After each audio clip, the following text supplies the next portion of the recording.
नमस्कार, मैं हूं विशाल यादव। जिस तरह आज राहुल गांधी चुनाव आयोग पर एटम बम फोड़ रहे हैं, ऐसा लग रहा है कि ईवीएम की लंका लगने जा रही है।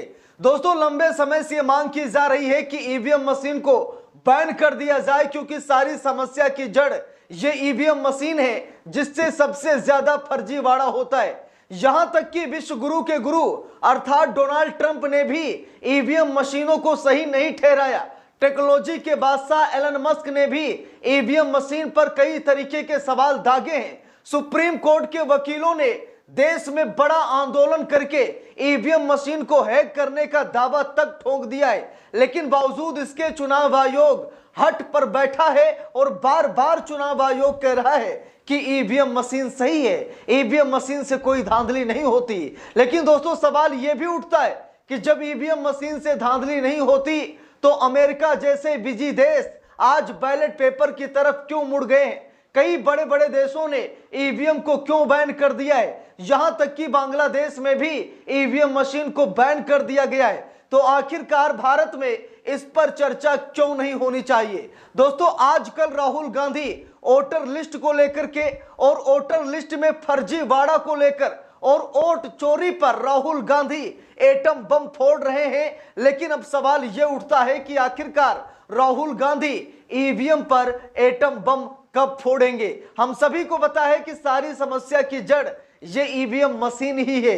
दोस्तों, मैं आप सभी लोगों की राय जानना चाहता हूं कि क्या ये ईवीएम नामक बीमारी हमारे देश से खत्म होनी चाहिए या फिर नहीं? और ये सवाल जब ग्रोक से पूछा गया, एलन मस्क के आर्टिफिशियल इंटेलिजेंस से जब पूछा गया कि क्या ईवीएम मशीन भारत में बैन होने वाली है, तो इस पर ग्रोक ने क्या खुलासा किया है, दोस्तों आज हम सभी लोगों को जरूर देखना चाहिए। जरा यहां पर देखिए, जब एलन मस्क के आर्टिफिशियल इंटेलिजेंस यानी एआई से यह पूछा गया कि क्या भारत में ईवीएम बैन हो जाएगी, क्योंकि बड़े पैमाने पर चुनाव आयोग का विरोध हो रहा है, चुनाव आयोग पर फर्जीवाड़े के आरोप लग रहे हैं, वोट चोरी के आरोप लग रहे हैं, और राहुल गांधी लगातार सबूत भी दिखा रहे हैं, और राहुल गांधी के सबूत फैक्ट चेक में सही पाए जा रहे हैं। राहुल गांधी जितने भी आरोप लगा रहे हैं, जब मीडिया रिपोर्ट तैयार हो रही है तो उसमें राहुल गांधी के सारे आरोप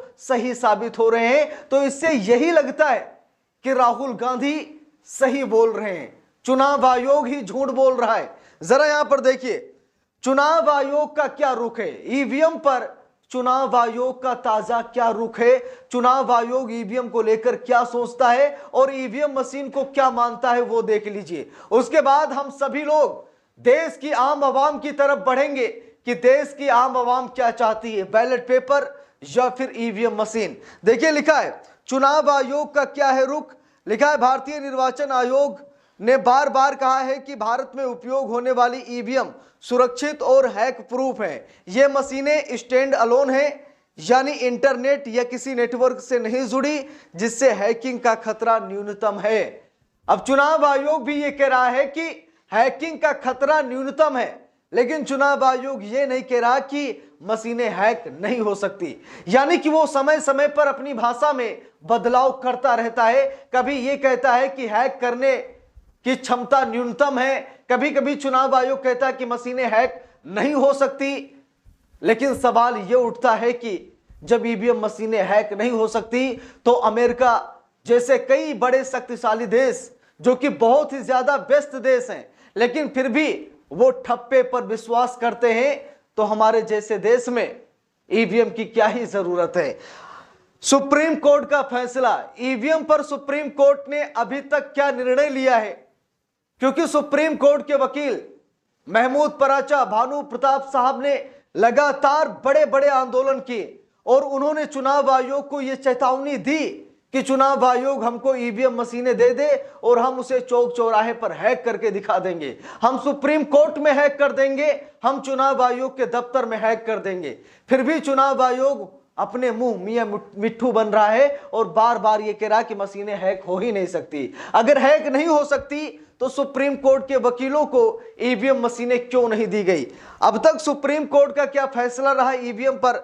लिखा है सुप्रीम कोर्ट ने ईवीएम की विश्वसनीयता पर सवाल उठाने वाली कई याचिकाओं को खारिज किया है। उदाहरण के लिए 26 अप्रैल 2024 को कोर्ट ने 100% वीवीपैट सत्यापन की मांग वाली याचिका खारिज कर दी थी। इसके अलावा ईवीएम बैन करने या बैलेट पेपर पर वापसी के कोई निर्देश कोर्ट ने नहीं दिए हैं। तो दोस्तों बात यह है कि सुप्रीम कोर्ट भी नहीं चाहता कि ईवीएम बैन हो। सुप्रीम कोर्ट ने वकीलों की मांग को खारिज कर दिया, याचिकाकर्ताओं की याचिका को खारिज कर दिया। 100% वीवीपैट की पर्चियों के मिलान को भी सुप्रीम कोर्ट ने खारिज कर दिया। यानी कि सुप्रीम कोर्ट की नजर में ईवीएम मशीन सही है। जैसे चुनाव आयोग कह रहा है कि ईवीएम मशीन को हैक नहीं किया जा सकता, वैसे ही सुप्रीम कोर्ट कह रहा है कि ईवीएम मशीन को हैक नहीं किया जा सकता। देखिए लिखा, विपक्ष के आरोप और कार्रवाई।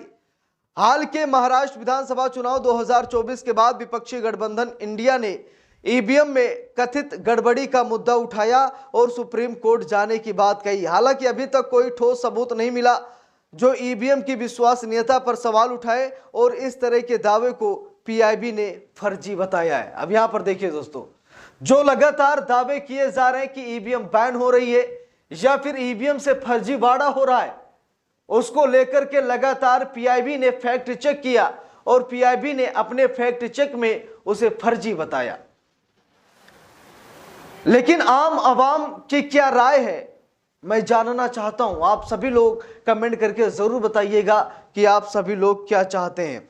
देखिए यहां पर लिखा भी है, अंतरराष्ट्रीय संदर्भ की अगर हम लोग बात करें तो लिखा है कुछ देशों जैसे जर्मनी, नीदरलैंड, बांग्लादेश ने ईवीएम पर बैन लगाया है, मुख्यतः सुरक्षा चिंताओं और पारदर्शिता की कमी के कारण।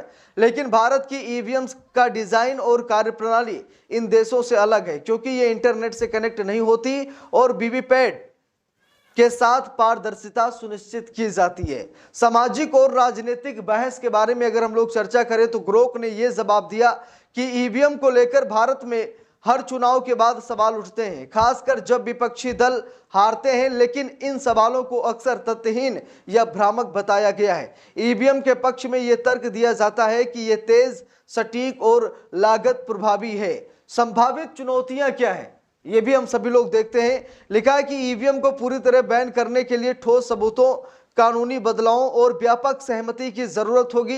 बैलेट पेपर पर वापसी से मतगणना में देरी, लागत में वृद्धि और मानवीय त्रुटियों का जोखिम बढ़ सकता है। साथ ही वीवीपैट जैसे उपाय पहले ही लागू हैं जो पारदर्शिता बढ़ाते हैं।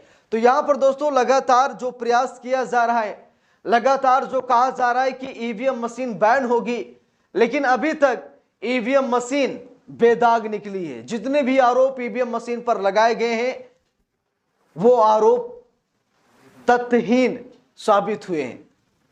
लेकिन दोस्तों जिस तरीके से राहुल गांधी वोटर लिस्ट पर हावी हैं, सवाल ये उठता है कि क्या राहुल गांधी ईवीएम का भी मुद्दा इतने ही जोरों शोरों से उठाएंगे। तो इस पूरे मामले पर आप सभी लोगों की क्या राय है कमेंट करके जरूर बताइएगा। वीडियो को लाइक शेयर, अगर चैनल पर नए हैं सब्सक्राइब करके सपोर्ट कीजिएगा। मिलते हैं दूसरी वीडियो में, तब तक के लिए बहुत बहुत धन्यवाद।